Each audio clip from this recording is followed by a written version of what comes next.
Here's this clip on the timeline and I cannot reposition it so that I can see that airplane. So go here to position, drag it to the left and to the right, and we have black bars. I cannot see that airplane. So what is the problem?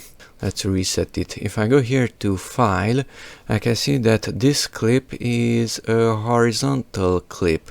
That's the width 3840 and that's the height 2160. It should be a horizontal clip, but it's shown as a vertical clip because here at the wheel I check this use vertical resolution.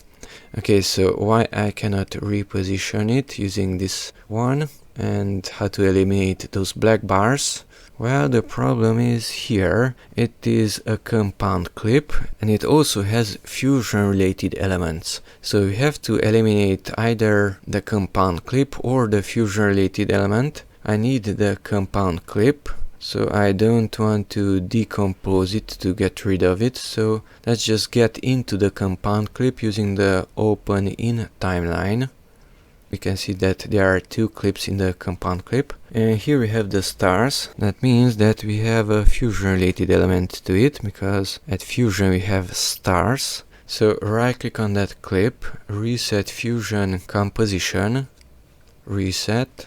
The stars still not disappeared. You have to zoom in and out using Alt and scroll up, and then they disappear.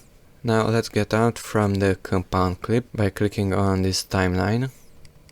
Now the fusion related element is gone, it's only a compound clip, and now voila, I can reposition it. So just because you don't see the star and the compound text here outside, check what is inside the compound clip and eliminate the fusion related element from there also, and then exit from it. So don't use fusion and compound clip at the same time because you will not be able to reposition the video.